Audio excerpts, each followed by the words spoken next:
ঢাকা শহরের যানজট এক নিঃশ্বাসে থেমে থাকা নগর জীবন।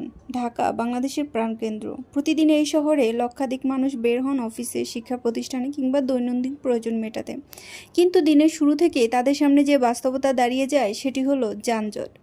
বিশেষ করে কারণ বাজার, ফার্মগেট, গুলিস্তান, মিরপুর, বনানী ও ধানমন্ডির মতো এলাকায় সকাল বিকেল রাস্তায় গাড়ির সারি নেমে আসে রাস্তায় স্থবিরতা। অনেক সময় মাত্র 5 কিলোমিটারের পথ অতিক্রম করতে 1 ঘন্টারও বেশি সময় লাগে।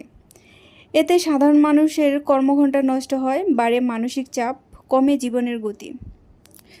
90 দিনে 60 ভাগ যানজট কমানো সম্ভব বলে মনে করেন এই প্রকৌশলী। সংস্কারের বিভিন্ন ধরনের পদক্ষেপ নিচ্ছে। সেই পারপাসে আমাদের জাতীয় সমস্যা যানজট সমস্যা, এই সমস্যাটা সমাধান করার ক্ষেত্রে আমি গভর্নমেন্টের পাশে থাকার জন্য চেষ্টা করতেছি। এইখানে আমার 4টা পরিকল্পনার মাধ্যমে আমি সমস্যাগুলো সমাধান করতে যাচ্ছি। প্রথমত হচ্ছে অবকাঠামোগত উন্নয়ন। আমাদের ঢাকা শহরের যে রোডগুলো রয়েছে, এই রোডগুলোর ম্যাক্সিমাম রোডে আপনার জিওমেট্রিক ডিজাইনে ভুল রয়েছে। ঢাকার যানজটের প্রধান কারণগুলোর মধ্যে রয়েছে অপরিকল্পিত নগরায়ন, অবৈধ পার্কিং, ফুটপাত দখল, ট্রাফিক আইন লঙ্ঘন, গণপরিবহনের সংকট এবং ব্যক্তিগত গাড়ির অতিরিক্ত ব্যবহার। দীর্ঘদিন ধরে আধুনিক ও কার্যকর ট্রাফিক সিস্টেমের আশায় দাবি জানিয়ে আসছে নগরবাসী। রানিং অবস্থায় ট্রাফিক কি হাত দেখায়, হাত দেখালে তো গাড়ি ব্রেক ধরা যায় না। ট্রাফিক লাইট আছে, ওখানে সময় কম হয়। এই যানজট শুধু সময়ের অপচয় নয়, বরং এটি পরিবেশ দূষণ, জ্বালানির অপচয় এবং জনস্বাস্থ্যের ক্ষতির অন্যতম কারণ হয়ে দাঁড়িয়েছে।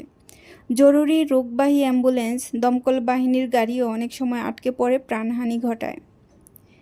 বিশেষজ্ঞরা মনে করছেন ঢাকা শহরে শৃঙ্খলা ফেরাতে প্রয়োজন আধুনিক নীতিমালা এবং সেগুলোর রক্ষণাবেক্ষণ। সড়কের যে যানবাহনের সংখ্যা এটা নির্ধারণ করতে হবে। সরকার যানজট নিরসনে কিছু গুরুত্বপূর্ণ উদ্যোগ নিয়েছে, যেমন মেট্রো রেল, ফ্লাইওভার নির্মাণ, র্যাপিড ট্রানজিট, নতুন সড়ক সম্প্রসারণ। তবে এইসব পরিকল্পনার সকল বাস্তবায়ন এবং জনসচেতনতা ছাড়া স্থায়ী সমাধান সম্ভব নয়। বিশেষজ্ঞরা বলছেন প্রযুক্তি নির্ভর ট্রাফিক ব্যবস্থাপনা, রুটভিত্তিক গণপরিবহন, নির্দিষ্ট পার্কিং জোন এবং ট্রাফিক আইন কঠোরভাবে প্রয়োগের মাধ্যমে কিছুটা হলেও উন্নতি সম্ভব।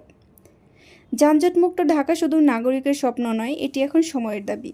সুষ্ঠু পরিকল্পনা, কার্যকর বাস্তবায়ন এবং সচেতন নাগরিক অংশগ্রহণের মাধ্যমেই ঢাকাকে ফের গতি এনে দেওয়া সম্ভব। একটি সচল, নিরাপদ ও প্রাণবন্ত শহরের জন্য আমাদের সবাইকে একসঙ্গে এগিয়ে আসতে হবে। ধন্যবাদ।